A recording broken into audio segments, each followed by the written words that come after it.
Muy bien, buenos días, doctor. Buenos días, su señoría. Hola. Jimmy Rankin. Gracias. Pues, doctor, ¿podría hablar más fuerte para que todos los miembros del jurado y los abogados puedan escucharlo y decirnos su nombre y deletrear su apellido? Mi nombre es Donald Conde, C-O-N-D-E-A. Y díganos, ¿a qué se dedica usted, señor? Soy psiquiatra clínico y forense para niños, adolescentes y adultos. ¿Puede contarnos sobre su formación, dónde estudió, cuándo obtuvo su título de médico y cosas por el estilo? Me gradué de la Universidad de Tulane, luego pasé un tiempo en la escuela de posgrado en la Universidad de Nueva Orleans.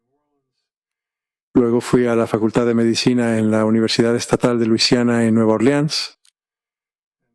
Y luego vine a Boston, al Centro de Salud Mental de Massachusetts, para entrenarme en psiquiatría. ¿Y dónde está eso? El Centro de Salud Mental de Massachusetts estaba en el 74 de Fenwood Road. Ese edificio fue demolido y ahora están en el 75 de Fenwood Road, en Boston. Me refería más bien a si está afiliado a alguna escuela de medicina en particular. Sí. ¿Cuál es? Harvard. ¿Y en qué años trabajaste en el Centro de Salud Mental de Massachusetts afiliado a Harvard? Empecé ahí después de la Facultad de Medicina. Me gradué en 1982 de la Facultad de Medicina. Fui interno de 1982 a 1983. Y ese fue un internado afiliado a Harvard. Y luego la residencia fue de 1983 a 1985 para la formación de adultos, 2 años. Luego de 1985 a 1987, que son 2 años de formación en psiquiatría infantil y adolescente. Luego hice una beca forense, también en el Centro de Salud Mental de Massachusetts. Y durante ese año pasé un tiempo en la Facultad de Derecho de Harvard como investigador visitante. ¿Y tienes o tuviste alguna certificación por un consejo de especialidad de la que nos puedas hablar? Estoy certificado por el Consejo de Especialidad en Psiquiatría de Adultos, Infantil y de Adolescentes. ¿Tienes un enfoque particular también en los medicamentos que se utilizan en psiquiatría? Sí, he pasado gran parte de mi carrera tratando a personas en el sistema estatal con trastornos psicóticos y trastornos del estado de ánimo. Cuéntanos un poco sobre eso. ¿Hubo algún periodo en particular en el que trabajaste literalmente, ya sabes, con más de 100 personas que tenían trastornos psicóticos graves? Bueno, el Centro de Salud Mental de Massachusetts era un centro estatal de hospitalización. Así que teníamos a muchas personas sin seguro o con seguro de salud estatal de Massachusetts. Probablemente al menos la mitad de los pacientes en cualquier momento tenían psicosis o un trastorno depresivo mayor. En el transcurso de tu carrera, al tratar casos de psicosis o trastorno depresivo mayor, ¿te has enfocado o has dado tratamiento específico a alguno de estos? ¿Ven? Mujeres que están embarazadas o que acaban de tener bebés y están buscando ayuda durante el periodo posparto. Sí. Cuéntanos sobre eso. Bueno, desde mi residencia, así que en 1983, teníamos varias pacientes en el Centro de Salud Mental de Massachusetts que estaban embarazadas y que también a veces sufrían de psicosis. También teníamos personas que habían dado a luz a un hijo, pero luego fueron hospitalizadas, a veces con una depresión psicótica o a veces simplemente con ideas suicidas. Y me he encontrado con eso muy frecuentemente desde entonces. Fui durante 14 años el director médico de BINFIN, que es una agencia muy grande con contratos del Departamento de Salud Mental y el Departamento de Retraso Mental en Massachusetts y en Connecticut. Administrábamos alrededor de 350 hogares grupales con unas 10 personas por casa, así que tal vez unos 3,500 pacientes. Frecuentemente teníamos personas que estaban embarazadas y que tomaban medicamentos para la psicosis. A veces, después del parto, la gravedad de su psicosis aumentaba. Así que estoy bastante familiarizado con ese fenómeno. Doctor, ¿cuántos años lleva ejerciendo como médico? Tengo licencia para ejercer la medicina en Massachusetts desde 1983. ¿Desde cuántos son? 83, 92, 1000, 2000, 26. ¿Ok? Como 40 años. Un poco más de 40 años. Está bien. De 1990 a 2012 estuvimos afiliados a la psiquiatría forense infantil en el Hospital General de Massachusetts. Sí, y también estuvimos afiliados hasta 2013 con el Hospital General de Massachusetts para consultas sobre casos forenses en este campo. Sí. Muy bien. Te pregunto, ¿has tenido la oportunidad de hacer varias presentaciones? No tenemos que repasarlas, pero hiciste varias presentaciones y trabajaste como conferencista para varias escuelas de medicina, facultades de derecho, cosas así. Sí. Vaya. Bueno, durante el tiempo que estuve en el Centro de Salud Mental de Mass, fui fellow en la Escuela de Medicina de Harvard. ¿Qué significa ser fellow? Significa que eres un residente en un programa de formación y que enseñas a los estudiantes de medicina de Harvard cosas sobre la especialidad en la que estás practicando. ¿Y cuál era la especialidad sobre la que eras fellow y dabas clases a los estudiantes de medicina de Harvard? Primero fue psiquiatría general, luego fue psiquiatría infantil y de adolescentes, y después fue psiquiatría forense. Tú también has tenido varias publicaciones científicas y médicas en las que has sido autor en varias ocasiones. Artículos, ¿es correcto? Sí. Todo lo que quiero es ofrecer su currículum, si puedo, solo como prueba, si eso es aceptado. Adelante. Está bien, eso puede ser admitido. Gracias.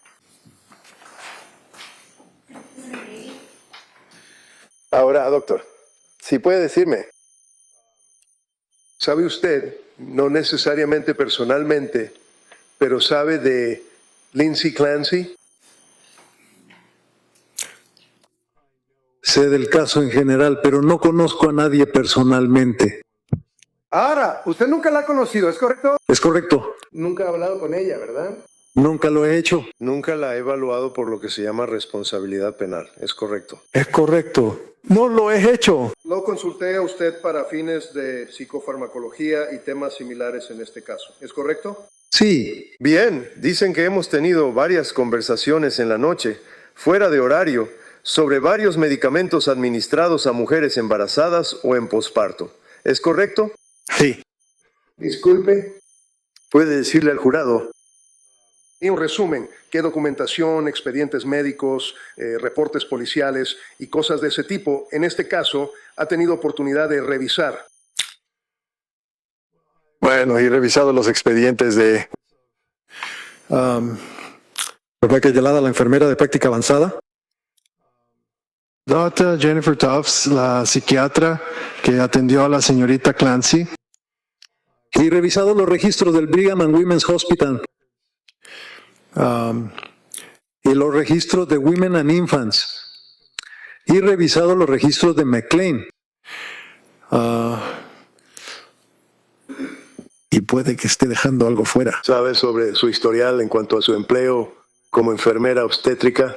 Y su familia, sus 3 hijos y su esposo, que estaba casada, ¿verdad? Sí, estoy familiarizado con eso. Bien, entonces, si puedo, doctor, quiero dirigir su atención al otoño de 2022, digamos, finales de septiembre. ¿Puede decirnos cuál era el estado de Lindsay respecto a su licencia de maternidad en el trabajo y si reportaba algún síntoma en ese momento respecto a su estado mental? Disculpe. ¿Podría traerme un poco de agua aquí? Ya viene en camino. Gracias. Gracias. Se lo agradezco. Perdón, mis alergias se están activando.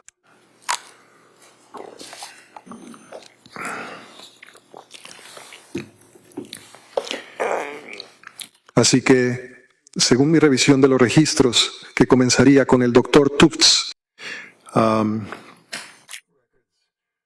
Tengo entendido que la señorita Clancy planeaba volver a trabajar como enfermera de labor y parto en el Mass General. Ella trabajaba, creo, en el turno de 12 de la medianoche a 12 del mediodía. Y ella comenzó a experimentar, como lo había hecho hasta cierto punto después de sus 2 primeros partos, algo de ansiedad posparto, y consultó al doctor Tufts en ese momento.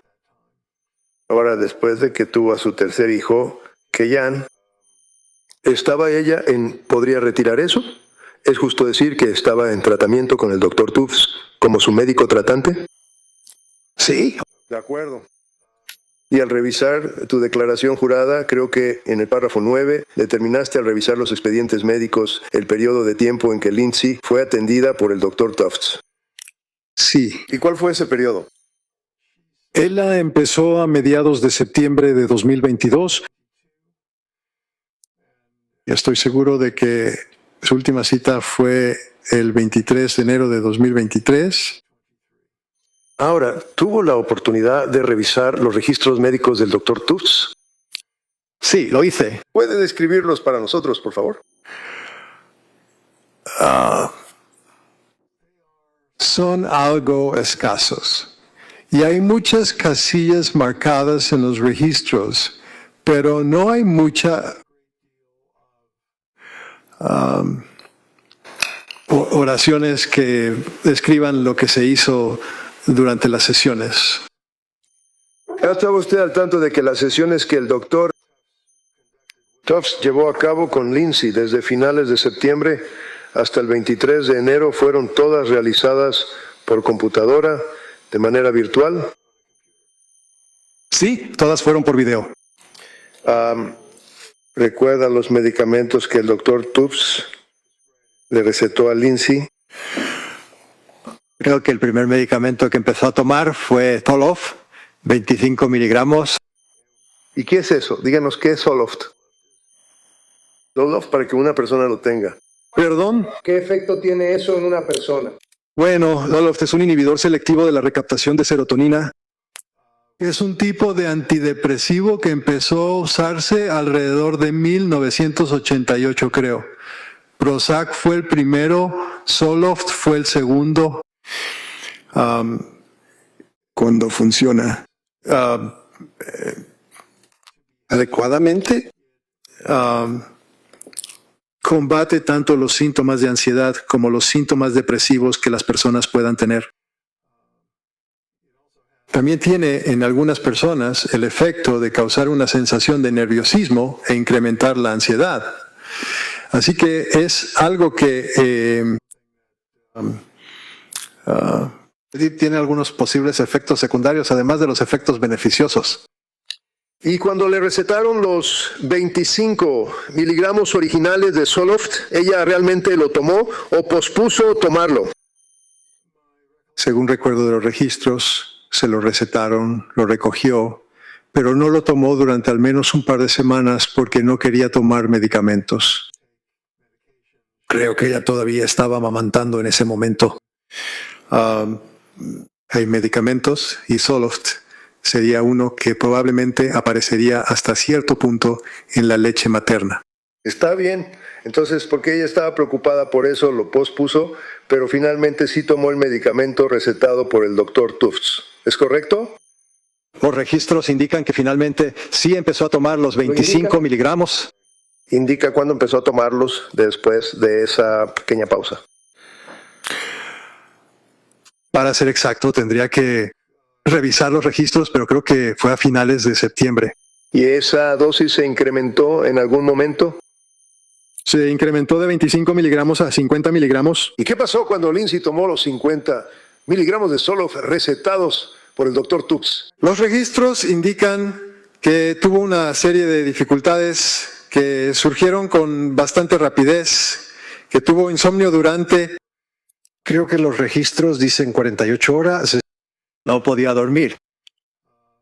Es algo que se llamaría activación, que estos medicamentos pueden causar en algunas personas que son más susceptibles. Ahora, para mediados de octubre, después de que comenzó a tomar Zoloft, ¿estaría de acuerdo en que los registros indican que una semana después de comenzar el medicamento y aumentar la dosis, ella le informó en octubre al doctor?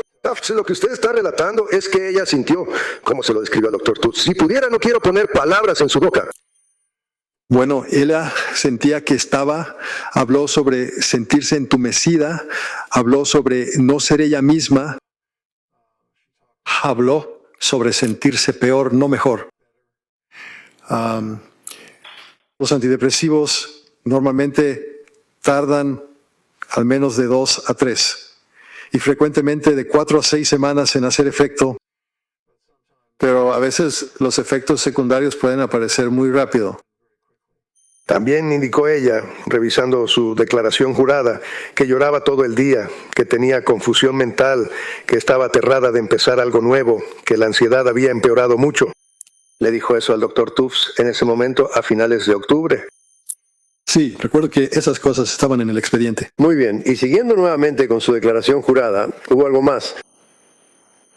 ¿Alguna explicación adicional de Lindsay? Relato de la sintomatología al doctor Tufts. Ella mencionó además pensamientos acelerados, paranoia. ¿Qué dijo ella? Mire su informe, mire su declaración jurada, si eso le ayuda a refrescar la memoria. De hecho, no tengo la declaración jurada conmigo en este momento.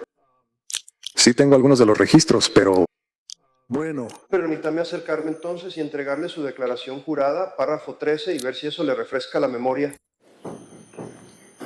gracias.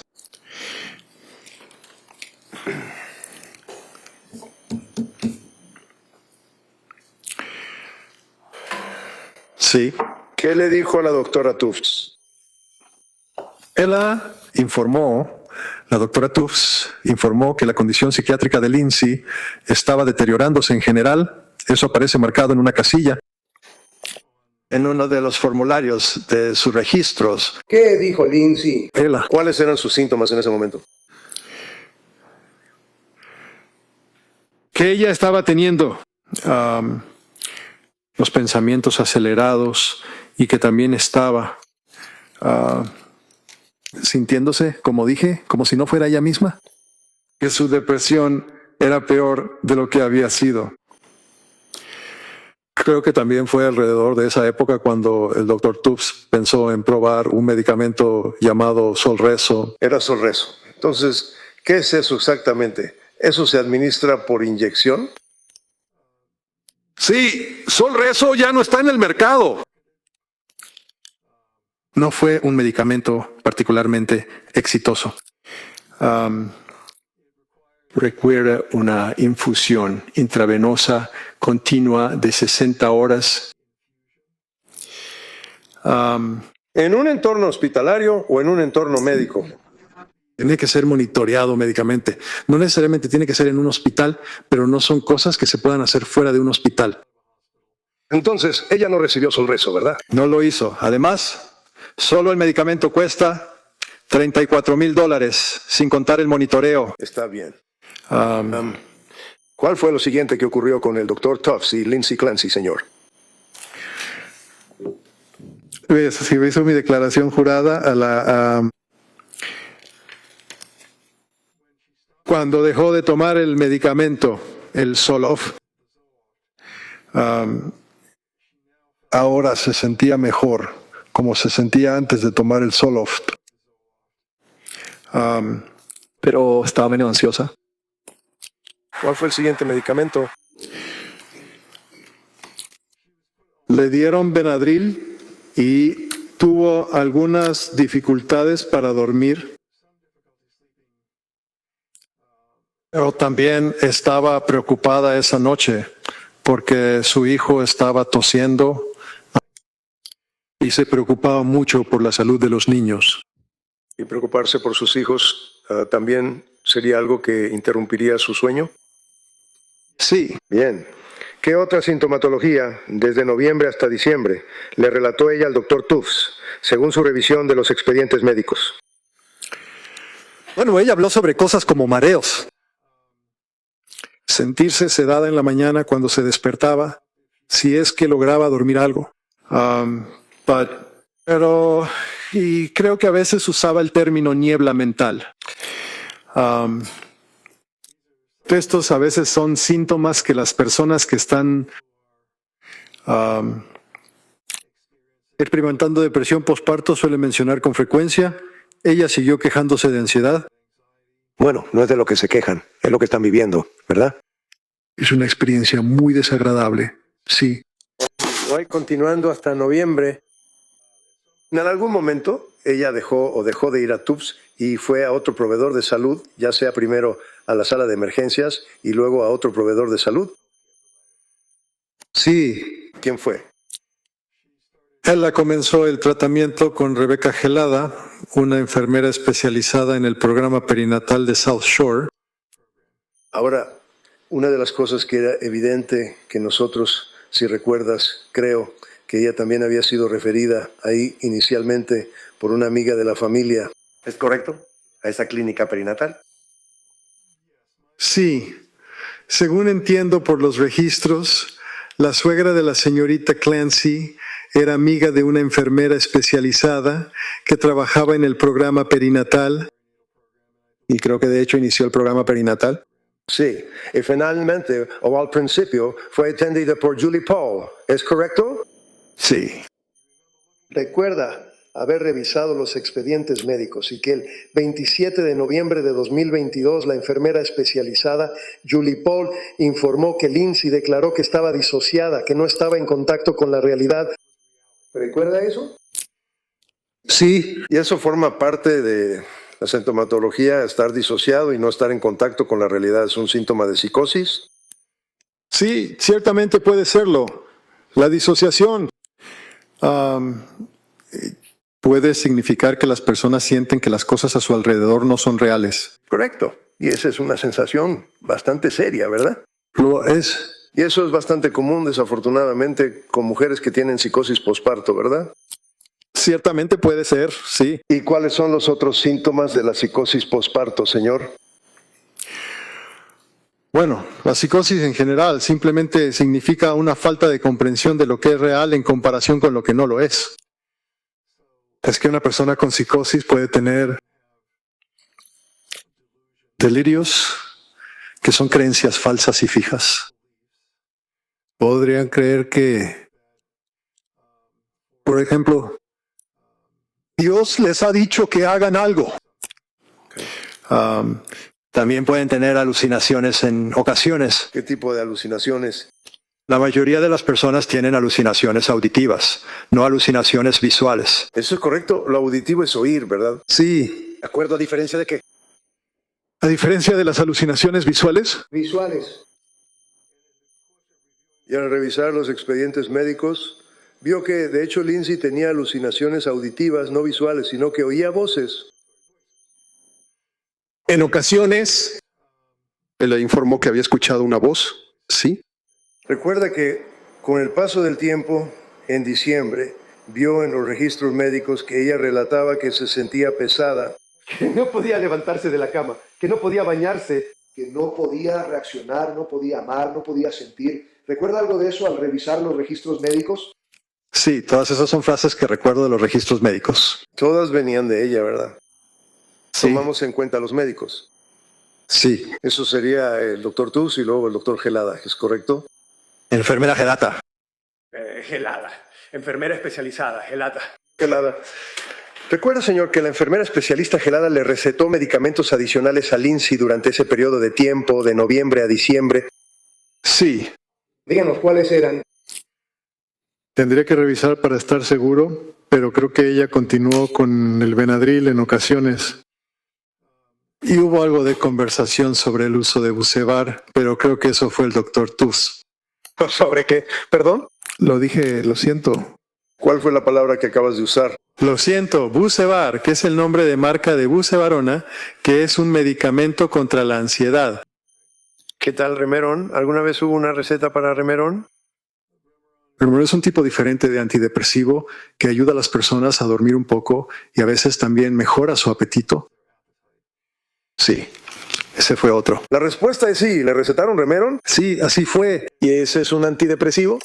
Sí, lo es. Eso es algo parecido, pero no exactamente igual. A los inhibidores selectivos de la recaptación de serotonina, como Zoloft, Prozac, cosas por el estilo, ¿verdad? Es similar en el sentido de que tiene un efecto antidepresivo. Tiene algún efecto sobre la serotonina, también tiene cierto efecto sobre el sistema adrenérgico. ¿El qué? El sistema adrenérgico. La adrenalina es un neurotransmisor, también es una hormona que circula si de repente te asustas o algo así. Tienes una oleada de adrenalina, entonces si estuviste a punto de tener un accidente automovilístico, podrías encontrarte temblando porque la adrenalina inundará tu sistema desde las glándulas suprarrenales. Pero también es un neurotransmisor y la mirtazapina tiene algún efecto sobre eso. Ahora, ¿es que esté mirtazapina? ¿Es lo mismo que Remeron? Sí, perdón. Está bien. Entonces, son solo dos nombres diferentes, genérico y de marca. Mirtazapina es el nombre genérico y a mí me enseñaron a usar los nombres genéricos. Sí, Remeron lo es. Por esta época a Lindsay le recetaron el Prozac, le habían recetado el Remeron, le habían recetado el Benadryl. Le habían recetado otros medicamentos muy similares a los ISRS, ¿correcto? Sí, Muy bien. Y el inhibidor selectivo de la recaptación de serotonina. Eso es un término rebuscado. ¿Qué significa eso? ¿No es esa la serotonina en tu cerebro? ¿No bloquea o de alguna manera afecta tu cerebro? Es un poco complicado de explicar, pero serotonina. Bueno, expliquémoslo. ¿Qué significa la serotonina y qué pasa cuando tomas un ISRS, por favor? está bien, la serotonina. En este sentido, es un neurotransmisor. El cerebro es un lugar relativamente complicado, tiene alrededor de 86 mil millones de células nerviosas. Tienen miles de conexiones entre sí, pero no son como los cables en tu casa, donde juntas dos pedazos de cable, retuerces el cobre y luego les pones una tuerca. Los nervios no se tocan, se acercan entre sí, pero hay un espacio entre ellos y eso se llama la hendidura sináptica. Un nervio secreta un neurotransmisor en la hendidura sináptica y este se mueve hacia el siguiente nervio, donde hay un receptor. La serotonina hace eso en la hendidura sináptica, pero también es recaptada por el nervio que la secretó, así que es una recaptación. Así que un inhibidor selectivo de la recaptación de serotonina ralentiza la recaptación de serotonina, prolongando su actividad en la hendidura sináptica, lo que provoca que el siguiente nervio se active. Lamento que sea tan complicado. Así que eso es lo que hace la serotonina y eso es lo que hace un inhibidor de la recaptación. Está embarazada o acaba de tener un bebé. ¿Puedes decirme, por ejemplo, qué efecto tienen las hormonas cuando una persona tiene un bebé? Conozco a dos tipos, pero me refiero a, ¿sabes qué pasa cuando una mujer tiene un bebé? Y he estado en varios partos, sí. Okay. El hecho es que muchas hormonas aumentan, así que la progesterona es una hormona de la que mucha gente ha oído hablar. Es un componente de las pastillas anticonceptivas porque promueve la gestación. Así que la progesterona en una pastilla anticonceptiva engaña al cuerpo haciéndole creer que hay un embarazo, lo que significa que la mujer no produce óvulos que puedan ser fertilizados. Y así es como funciona la pastilla anticonceptiva. La progesterona baja muy rápido después del parto, al igual que muchas otras hormonas que suben y luego bajan después del parto. Entonces, si las hormonas suben y si hay una sobrecarga, por así decirlo, tal vez no sea la palabra correcta, de hormonas, ¿qué efecto tiene eso en el cuerpo humano? ¿Qué efecto tiene eso en una mujer que acaba de tener un bebé? Bueno, es bastante complicado. Solo díganos básicamente cuál es su opinión. Si quieren profundizar pueden preguntar, pero ¿qué efecto tiene en una mujer que ha tenido un bebé? Bueno, una de las otras hormonas que aumenta es la prolactina. Entonces, después de que la mujer da luz, la prolactina promueve la lactancia y es una hormona que aumenta para que la madre pueda amamantar. Estas hormonas también se observan en todos los mamíferos que alimentan a sus crías produciendo leche. Así que es algo muy común entre los mamíferos, pero pueden suceder otras cosas. Dijiste machos o mamíferos. Mamíferos. Bien, porque los mamíferos no amamantan, ¿verdad? Estoy seguro de que no lo hacen, sí. Bien. Entonces, en cuanto a la hormona, de nuevo preguntaría, cuando una mujer tiene un bebé y la placenta, creo que lo pronuncié bien, ya sabes, durante el parto, De repente, ¿qué pasa? ¿Se detiene ese gran influjo de hormonas o aumenta ese influjo de hormonas? Bueno, algunas hormonas suben, como la prolactina, y otras hormonas bajan muy rápido. ¿Qué efecto tiene eso, según tu experiencia, tu educación y tu investigación, en las mujeres que tienen un bebé? ¿Qué efecto tiene eso en ella? Bueno, muchas mujeres experimentan la tristeza posparto. ¿qué es la tristeza postparto? Es una sensación de... ¿Perdón? Suena como algo de los años 50. ¿Qué es la tristeza postparto? Es una sensación de poca energía y de estar triste. No es tan grave ni suele durar tanto como la depresión posparto. ¿Qué es la depresión postparto? ¿Es el siguiente nivel? Es una condición más grave donde la mujer puede sentir que no puede conectar con el bebé,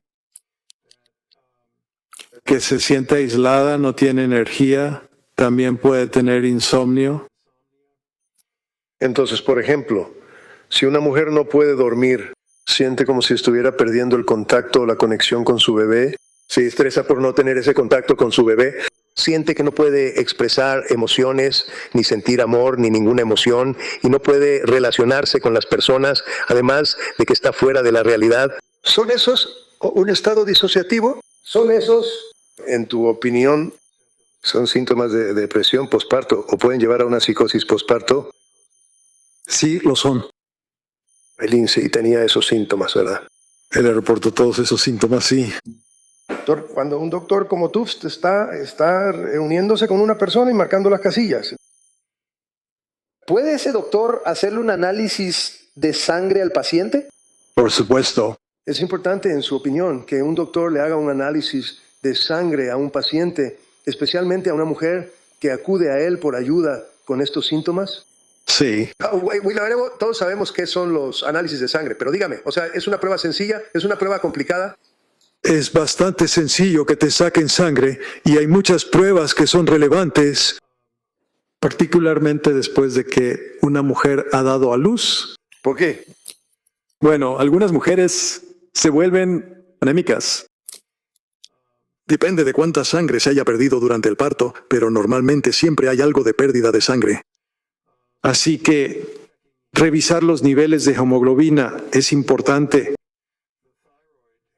La tiroides puede verse afectada por el parto del bebé. Y algunas mujeres en el periodo posparto desarrollan inflamación de la tiroides. La tiroides es una glándula muy importante que regula muchas partes del cuerpo. Es por eso que muchas veces cuando un psiquiatra competente está tratando a una paciente que está en el posparto después de tener un bebé, podrían hacerle, y tal vez me equivoque al decirlo, pero una prueba de tiroides. Lo más común es que hagan dos tipos diferentes de pruebas de tiroides. Harían una prueba de la hormona estimulante de la tiroides, la cual aumenta cuando las hormonas tiroideas, que también se pueden analizar, en realidad bajan. Así que la hormona estimulante de la tiroides le está diciendo al cuerpo, ¿tú das más hormona tiroidea porque no hay suficiente en la circulación? ¿Alguna vez Tuftes realizó algún análisis de sangre en su tratamiento? No, no lo hizo. ¿Alguna vez Tufts revisó los niveles de tiroides de Lindsay Clancy durante su tratamiento? No, no lo hizo. ¿Y Gelada hizo alguna de esas pruebas? No, la enfermera Gelada tampoco hizo pruebas de sangre. Usted ha hecho referencia, señor, al posparto. Depresión posparto, psicosis posparto. ¿Está familiarizado con el DSM o con lo que se conoce como el DSM? 5TR. Manual diagnóstico y estadístico de los trastornos mentales. 5 dijiste TR, eso sería correcto. Ahí, ¿te refieres al tipo de revisión? Correcto. Y voy a acercarle esto. Y preguntando, ¿Ves esa sección ahí? Sí. ¿Y qué es esa sección? La sección de trastornos bipolares y relacionados. ¿Qué es el trastorno bipolar? ¿Qué significa eso? Bipolar es el nombre más reciente para lo que antes se llamaba enfermedad maníaco-depresiva. Describe una enfermedad en la que el estado de ánimo de las personas sube, que es la fase maníaca, y luego baja, que es la fase depresiva. Existen diferentes categorías de trastorno bipolar. El bipolar tipo 1 es el más grave.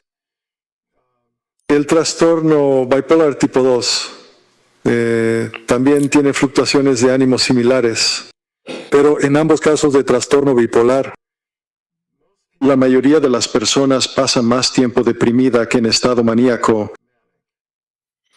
Ahora, dime, ¿qué significa maníaco? ¿Qué significa realmente?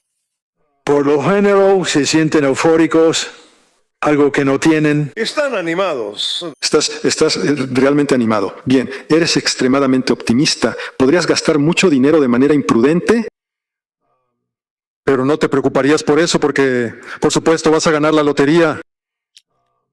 Simplemente lo puedes sentir. Así que puede haber pensamientos psicóticos junto con la manía bipolar. Expectativas poco razonables. Como dije que estás destinado a ganar la lotería o en casos graves, puedes creer que Dios te está hablando y te ha designado para hacer algo especial en la vida. ¿Qué tal la limpieza excesiva y, digamos, deshacerse de pertenencias personales, limpiar garajes, cosas por el estilo? En los registros se mencionó un episodio en el que la señorita Clancy y su esposo vaciaron el garaje, pero era difícil saberlo con certeza por los registros. Si eso representaba o no lo que llamaríamos un episodio hipomaníaco. Había muchas referencias al ejercicio. Había muchas referencias al ejercicio en los registros. Ejercicio puede ser algo muy útil. Sí. Esa es una de las cosas que una mujer posparto puede recibir como indicación de un doctor o una enfermera de práctica avanzada como gelada, ¿verdad? Creo que la enfermera de práctica avanzada, Julie Paul, recomendó salir a correr un buen rato en algún momento. Así que no hay nada de malo en que una mujer vaya, digamos, a Kingsbury o a donde sea, o lleve a sus hijos al gimnasio local con alberca e intente hacer algo de ejercicio en la etapa posparto. Eso no. Eso no es algo que le reprocharías. Number. Ahora, ¿sabe que poco tiempo después de que tuvo al bebé Callan, ella en realidad corrió una carrera? Sí. ¿Eso es indicativo de una persona que está acelerada y haciendo estas cosas de las que está hablando? Es inusual decidir salir a correr tan pronto después de haber dado a luz a un bebé. Creo que ella salió a correr el día en que pudo haber dado a luz a su último hijo, Callan. Eso es correcto. Entonces, durante el mes de diciembre, en su revisión de los registros estaría de acuerdo en que los síntomas que ella le relató a los doctores que estaban ahí para ayudarla, básicamente aumentaron, ¿no es así? Lo siento, no puedo escuchar bien. Sí. ¿Y está usted al tanto de que luego ella acudió voluntariamente a algún lugar en diciembre? Sí. ¿A dónde? Ella fue a la sala de emergencias del Hospital General de Massachusetts. Creo que eso fue en diciembre. Ella había ido previamente a la sala de emergencias de South Shore. Y usted vio en el expediente que, de hecho, ella había ido al programa de mujeres y recién nacidos en Rhode Island por un día. Sí. ¿Y usted está familiarizado con ese establecimiento en particular? ¿Se supone que ayuda a mujeres embarazadas? Sí, también revisé esos registros. Wine. ¿Sabe por qué le dieron de alta después de un día? Los registros indicaron que pensaban que estaba teniendo complicaciones por los medicamentos más que por problemas posparto y por lo tanto no era una buena candidata para su programa. Y esto fue después de llegar ahí a las 8 de la mañana y salir como a las 4 de la tarde, ¿verdad? Eso es lo que entiendo, sí. Y los registros indican, si los lees, que durante ese periodo de tiempo hubo pequeñas charlas en grupo y sesiones de colorear y cosas así. ¿Es correcto? Sí, Sabes que hay líneas directas de prevención del suicidio a las que se les dice a las personas que llamen, ¿verdad? sí. Especialmente si una mujer está en posparto y está experimentando estas dificultades y está describiendo la sintomatología y está tomando todos estos medicamentos y sientes que te vas a suicidar, se supone que debes llamar a un número de teléfono, ¿verdad? Bueno, no sería el consejo que yo daría, pero ese fue un consejo que se dio, ¿sí? Ella llamó, según tu conocimiento, a revisar los registros a ese número. Él la llamó a la línea de ayuda de Aspire, creo, en 2 ocasiones. ¿Y la línea de ayuda de Aspire le brindó alguna ayuda? Creo que sí. Los registros dicen eso. Aspire le dijo que como no tenía un plan de suicidio, no requería lo que se llama un nivel de atención más alto, es decir, una hospitalización. Así que básicamente ya había ido con la enfermera Gilada, se había puesto en contacto con Aspire en 2 ocasiones. Fue al Rhode Island Hospital por recomendación al día siguiente de que le sugirieron ir ahí y se fue después de no ser aceptada. Después de llamar a las líneas de prevención del suicidio, las cosas llegaron al punto en que ella y su esposo fueron a la sala de emergencias. ¿Es correcto? Sí. ¿Y recibieron tratamiento en la sala de emergencias? ¿Ella recibió tratamiento en la sala de emergencias? Creo que la primera vez que fue a la sala de emergencias del Mass General, le recomendaron que considerara ingresar a McLean. Pero ella y su esposo decidieron que no querían que ella fuera hospitalizada en ese momento. ¿Y qué pasó la siguiente vez que fue a la sala de emergencias? La siguiente vez que fue a la sala de emergencias, que no fue mucho tiempo después, la ingresaron a McLean. Es el Hospital McLean y esa sería Las salas cerradas por un periodo de aproximadamente 4 días, ¿correcto? Sí. En referencia al trastorno bipolar que mencionamos, señor, ¿eso es algo que se toma en cuenta cuando usted, como psiquiatra, trata a una mujer que acude a usted en busca de ayuda y expresa preocupaciones sobre los síntomas de los que hemos hablado? Sí. ¿Por qué? Bueno, algunas personas con trastorno bipolar, especialmente considerando el hecho de que la depresión es un síntoma prominente en el trastorno bipolar, llegan a volver suicidas e incluso pueden cometer suicidio. Así que esa es una posibilidad muy seria que debe considerarse. ¿Alguien del personal de enfermería especializado consideró eso como un posible diagnóstico? Los registros indican que la SRA, Clancy, le preguntaban con frecuencia si tenía un plan para suicidarse. Incluso después de que ella reportó tener lo que se llamó ideación suicida pasiva, pero se reportó muy frecuentemente en los registros. Y en referencia a su tratamiento con la especialista en enfermería Yálada, ¿sabe usted si la especialista en enfermería Yálada ¿Consideró como diagnóstico secundario o diagnóstico de trabajo el trastorno bipolar clásico? Sí. ¿De seguimiento a eso? Creo que ella habló sobre la posibilidad de un estabilizador del ánimo. Pero creo que al final terminó usando Seroquel o quetiapina. que es Seroquel y quetiapina con Q, ¿verdad?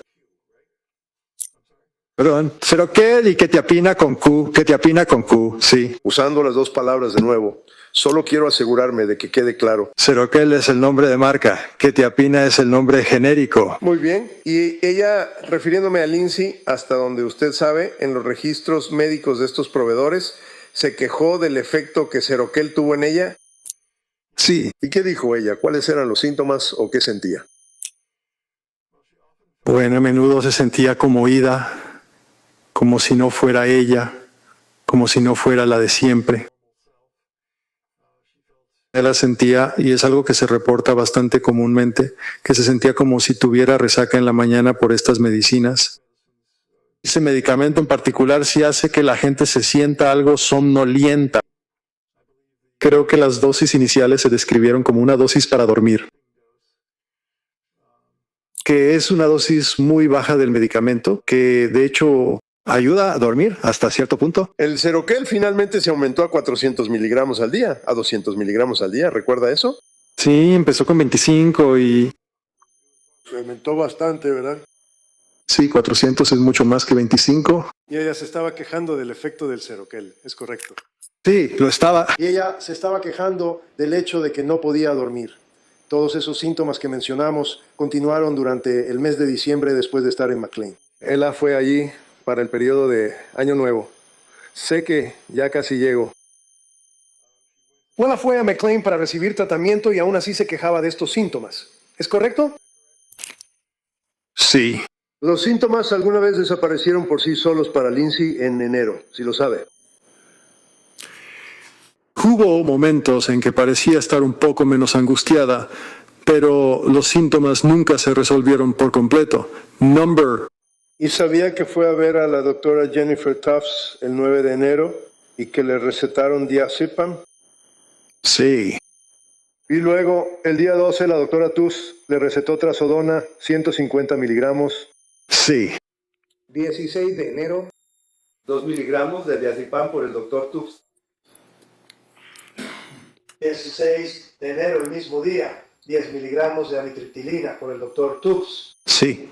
¿Qué es la amitriptilina? La amitriptilina es uno de los tipos más antiguos de antidepresivos. Es lo que se llama un antidepresivo tricíclico. Tiene más efectos secundarios, pero uno de los efectos secundarios útiles en algunos casos es que produce somnolencia. ¿Le ayudó a dormir? No mucho. Ahora, en referencia al DSM, Esa revisión. ¿Estás de acuerdo conmigo en que hay DSM-1, DSM-2, revisado, reiniciado, reconsiderado, DSM-3 hasta llegar a la revisión de texto del DSM-5, ¿verdad? Y que consiste en de más de 1000 páginas, ¿verdad? Sí. Esto se considera como algunas personas dicen, la Biblia de la psiquiatría, pues como un recetario. Yo lo llamaría un diccionario. Es una lista de definiciones. Si busco la letra P en este diccionario, habría algo sobre psicosis posparto en una mujer. Hay una mención en la página 148. Eso es todo. Eso es todo. Al resto del mundo no le importa el DSM. Ellos tienen algún otro. Tipo de información, ¿verdad? ¿Cómo se llama eso? La Organización Mundial de la Salud publica algo llamado la Clasificación Internacional de Enfermedades, que ahora está en su 10ª edición. Enumera la psicosis posparto como una entidad separada. Y esa es la que las compañías de seguros usan para fines de facturación. Pero correcto, no, está. Correcto. Está en línea, señor, con la forma en que otros países tratan a las mujeres embarazadas en condición posparto cuando ven, déjeme terminar, cuando ven a un médico para recibir tratamiento médico, ¿sí o no? ¿Objeción? ¿Está bien? Permitiré esa pregunta. Entonces lo haremos. Sí. ¿Y cómo difiere eso de los Estados Unidos de América? Objeción. Al lugar.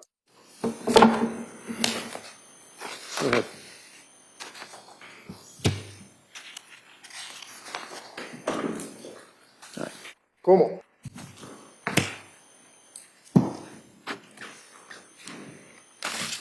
Buenas tardes. Buenas tardes. Pasó un tiempo cuando subió al estrado repasando sus credenciales. Y creo que el abogado ya ha admitido tu currículum vitae como prueba, ¿verdad? Lo siento, no escuché la última parte. Tuesday Curriculum Vitae. Sí, lo revisaste con el abogado, ¿lo recuerdas? Sí. Y es justo decir, la mayoría de los rubros y tu experiencia y tus presentaciones y tu enseñanza y becas, la mayoría de las cuales giran en torno a la psiquiatría infantil y adolescente, ¿correcto? No diría que la mayoría. Bueno, ¿en qué parte de tu currículum dice que trabajaste con mujeres en posparto? No lo dice específicamente. Está bien. Entonces, tu testimonio es que en 1983, cuando estabas en el, ¿cómo era? El Massachusetts, Centro de Salud Mental de Massachusetts. Trabajaste con mujeres en posparto, ¿es correcto? Había pacientes que estaban embarazadas mientras estaban ahí o que dieron a luz y fueron hospitalizadas después de eso, ¿sí? Bien, ¿y tu participación en este caso con el abogado defensor no fue directamente porque él se comunicara contigo, Frank? ¿Fue porque habías proporcionado información relacionada con una demanda civil que está pendiente? Así es. Y entonces esta declaración jurada a la que el abogado ha estado haciendo referencia, que redactaste, la revisaste para estos procedimientos, pero es justo decir que revisaste una serie de registros que no incluían nada relacionado con este caso penal. Es decir, sin informes policiales, entrevistas ni fotos de la escena. ¿Es correcto decir eso? Sin informes policiales, sin fotos de la escena. Entonces, la mayoría de lo que revisaste tenía que ver con los expedientes médicos, ¿verdad? Sí. Y de hecho, también citas en tu declaración jurada un artículo de The New Yorker como fuente de hechos. Sí. De ahí obtuviste la mayoría de los hechos de un artículo de The New Yorker. No, también hablé con el señor Clancy. Hablaste con el señor. ¿Eso está en tu declaración jurada? Bueno, lo tienes frente a ti. Puedes señalar un párrafo donde indiques que recibiste un informe directamente del señor Clancy. No sé si está en la declaración jurada. Está bien. Pero sí entrevisté al señor Clancy durante 90 a 100 minutos. Ahora, en cuanto al tratamiento médico, indica que la acusada reportó que tenía dudas sobre tomar medicamentos. ¿Recuerda eso en el párrafo 11? Sí. Pero sabe que ella buscó a un psiquiatra, no a un terapeuta, ni a un psicoterapeuta o psicóloga. Ella buscó a un psiquiatra. Ese fue su primer contacto en el periodo posparto, ¿correcto? Correcto. Y los psiquiatras presumiblemente recetan medicamentos y no necesariamente ofrecen psicoterapia, ¿verdad? Bueno, todos los psiquiatras están capacitados para hacer psicoterapia, al menos hasta cierto punto. Pero sí, ellos también pueden recetar medicamentos. Y por los registros, usted supo que el acusado sí tuvo reacciones a una dosis baja de Zoloft. Y usted sostiene que un análisis de sangre habría ayudado. ¿Ese es su testimonio? Sí. Entonces, un análisis de sangre que se realiza aproximadamente 4 o 5 meses después del parto. ¿Cómo va a ayudar eso a los médicos que recetan? Bueno, el análisis de sangre en el que estaba pensando es que se podría medir la concentración del antidepresivo en su sangre. Y eso indicaría si estaba dentro del promedio esperado para esa dosis o si era demasiado alto o demasiado bajo. Y eso daría resultados si la persona solo ha estado tomando el medicamento por menos de una semana. Sí. Pero usted indica que en un periodo de 4 a 6 semanas es cuando esperaría ver que un medicamento empiece a hacer efecto, ¿correcto? A veces tarda tanto, sí. Ahora, también habló un poco sobre Solreso. Usted sabe, al revisar los registros de Jennifer Tufts, que ella investigó sobre Solreso y habló sobre Solreso, pero nunca le recomendó a la acusada que se pusiera esa inyección. También escribió que para el 21 de noviembre, que la acusada estaba experimentando síntomas que sugerían manía, como pensamientos acelerados.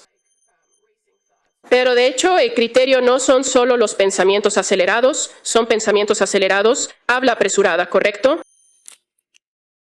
Hay varios criterios que se enumeran, pero los pensamientos acelerados son uno de ellos, sí. Está bien.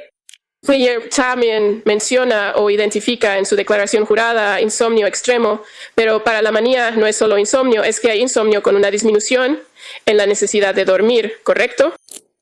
Puede ser una menor sensación de necesidad de dormir, incluso si no has dormido durante varios días, pero también es cierto que algunas personas se sienten muy cansadas. No es solo una cosa u otra. Está al tanto de que la acusada negó una disminución en la necesidad de dormir durante ese periodo en noviembre, según los registros, ¿verdad? En ese periodo, sí. Usted también. Usted también indicó que al revisar los registros relacionados con, creo que mencionó a Jennifer Tufts, que sus notas eran una serie de casillas de verificación o que el registro era una serie de casillas de verificación, ¿cierto? ¿Esa fue su declaración? Hay algunas oraciones, pero en su mayoría son casillas de verificación, ¿sí? Y es justo decir que en la forma en que se crean esas notas, hay varias áreas en las que se colocan notas en diferentes puntos de esos registros.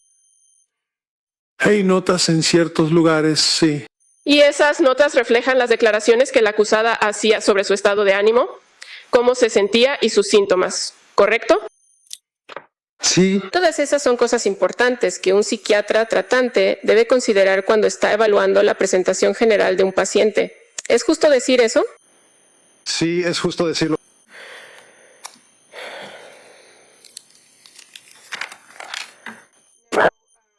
También mencionó en su declaración jurada que la acusada había informado que tuvo un aumento de estos síntomas con Zoloft y que no durmió durante 48 horas después de aumentar la dosis. ¿Recuerda eso en el expediente?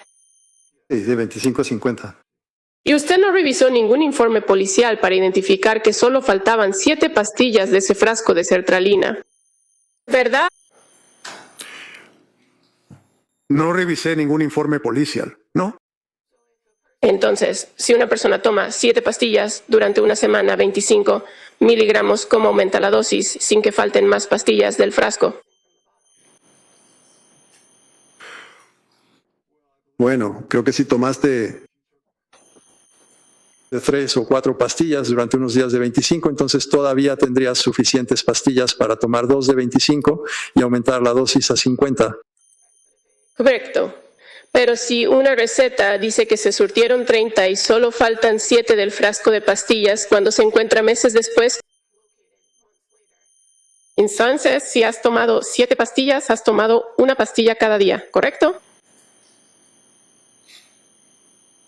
No necesariamente. Creo que ella dejó de tomar el medicamento bastante rápido. No estoy seguro de a cuál frasco de pastillas te refieres, porque como dijiste, no revisé el informe policial. ¿Está bien?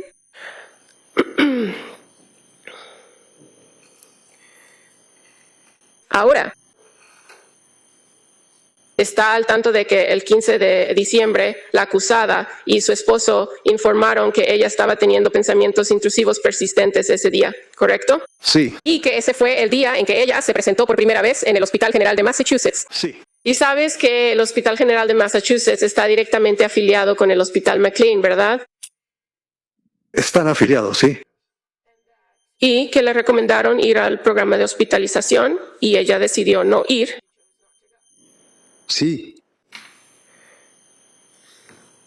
Al revisar los registros, vio que Ichi Shaduxi, una trabajadora social, una trabajadora de salud mental, disculpe, de la clínica de salud mental Perinatal South Shore, había tenido previamente conversaciones con la acusada sobre ir a Women and Infants antes de su llegada a la sala de emergencias de Mass General el 15 de diciembre. Y de hecho ella no fue a ese programa hasta el 20 de diciembre, ¿es correcto decir eso? Sí. Ahora, también mencionaste en tu revisión de los medicamentos la motrigina, ¿recuerdas eso? Sí. Y ese fue un medicamento que se le recetó a la acusada en diciembre de 2022, ¿correcto? Correcto. ¿Usted sabe que ella nunca tomó la motrigina? Creo que eso es lo que ella dijo, sí.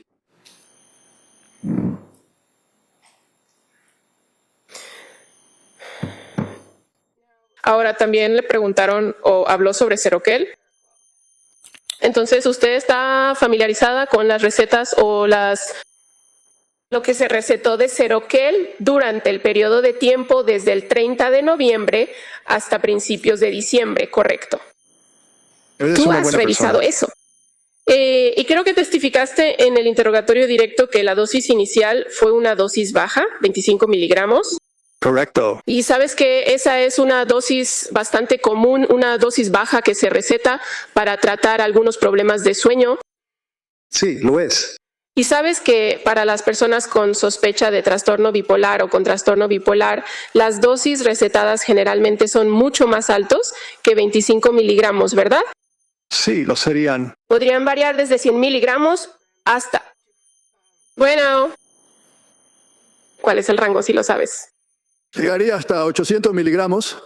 Y entonces, en esta circunstancia, sabes que Rebeca Gelada tenía sospechas sobre el trastorno bipolar, ¿verdad? Ella lo menciona como una posibilidad concreta, ¿sí? Sin alivio, ella recomienda titular o aumentar la dosis de Seroquel durante un periodo de tiempo, ¿verdad? Sí, Y usted fijó una dosis de 400, pero sabes por los registros que esa era la meta, titular hasta 400 miligramos. ¿Sabes si la acusada alguna vez tomó 400 miligramos? no lo sé. Why? Y también está al tanto de que una vez que la acusada empezó a reportar síntomas y preocupaciones sobre el Seroquel, ella solicitó disminuir gradualmente el Seroquel, ¿correcto? Sí, Y está al tanto de que antes de su ingreso al Hospital McLean, Rebeca Gelada de hecho sí lo hizo. Envió una receta que le permitiría reducir la dosis. Sí.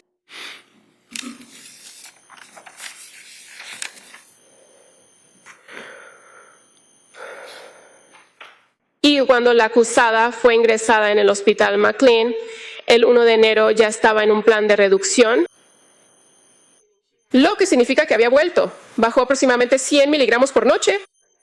Creo que sí lo estaba. Y luego, en McLean, inmediatamente empezaron a reducir aún más la dosis cada noche. Creo que ese era el plan en McLean, sí. Entonces, la primera noche que estuvo ahí, bajó a 75 miligramos, ¿correcto?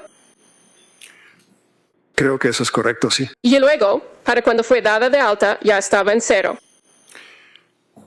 Sí, y estaban hablando de la amitriptilina. Bueno, ¿salió ella del Hospital McLean con una receta de amitriptilina?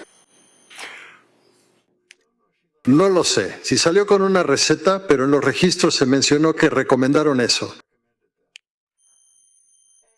Y hasta el 12 de enero de 2023, usted sabe que las únicas recetas activas para la acusada eran de amitriptilina, ¿verdad? Sí. Y Valium según sea necesario y Trazodona. Eso suena correcto, sí.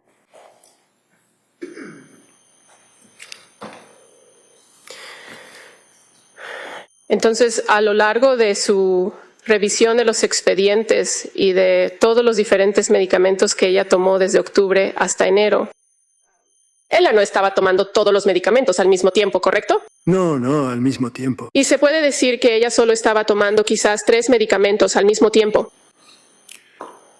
3. Puede que hayan sido 4 en algún momento, pero sí. Y ella había expresado que quería volver a ciertos medicamentos en particular, como el Ativan en algún momento, ¿correcto? Él era bastante ambivalente respecto al Ativan y hablaba mucho en los registros sobre su preocupación de estar adicta a él. Pero el Ativan solía funcionarle, ¿correcto?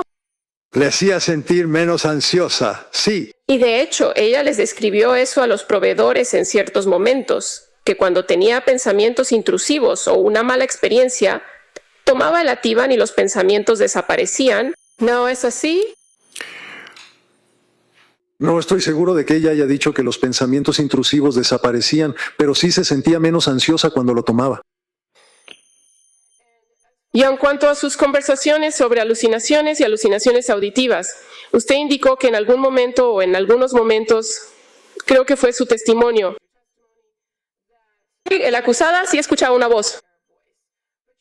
Pero ¿sabe que ella nunca le informó a Jennifer Tufts que escuchaba una voz? No lo hizo.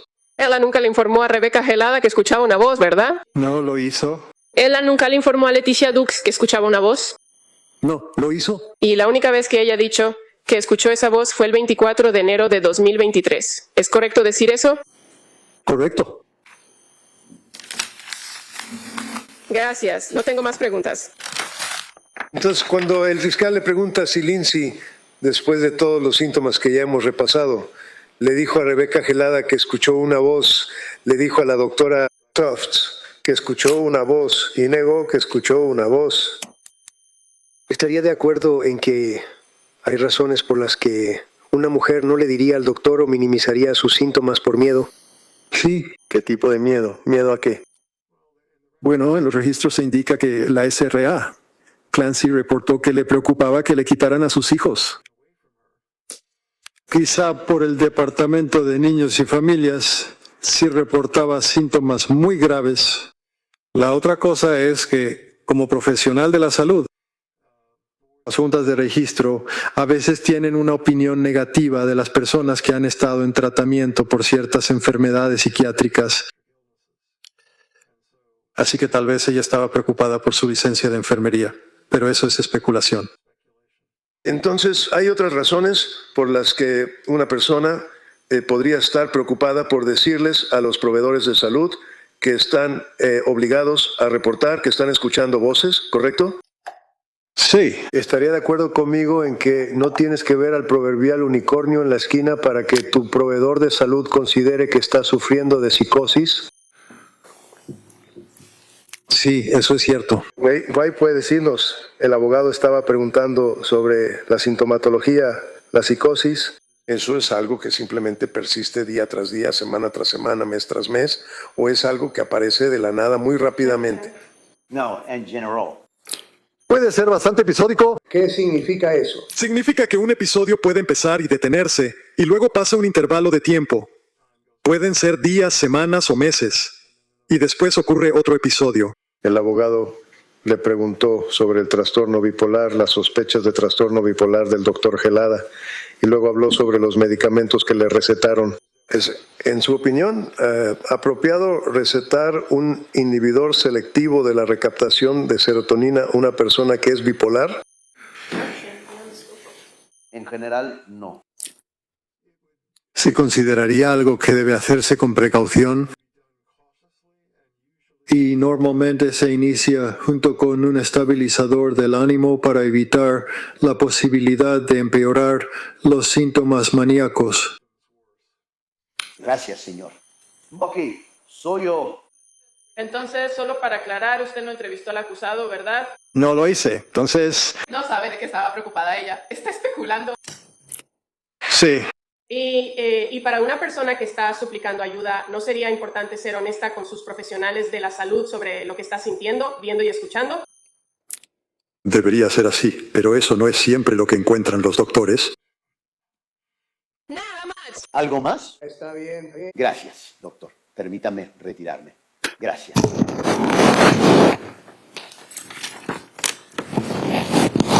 ¿Podría hablar en privado sobre la programación?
Muy bien.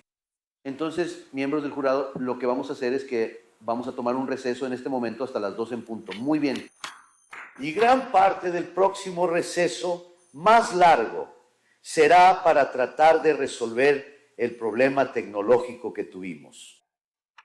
Así que, si se resuelve, podríamos llamar a un testigo. Si no se resuelve, llamaremos a otro testigo. Así que vamos a tratar de resolver todo eso durante el receso.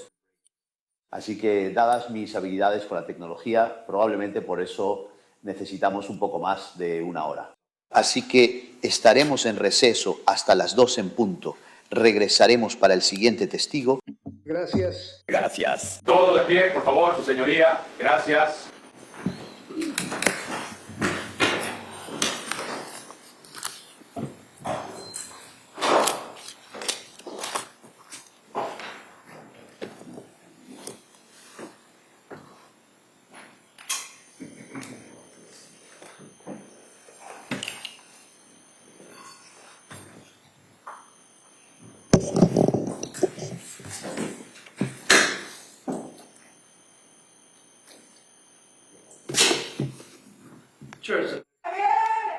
Entonces, abogado, ¿hay algo que necesitemos discutir antes del receso? Muy bien, regresaremos a las 2. Estaremos en receso hasta las 2 en punto. Y tendremos uno de 2 testigos diferentes dependiendo de cómo se desarrollen las cosas durante el receso. Sí, podemos continuar todo el día.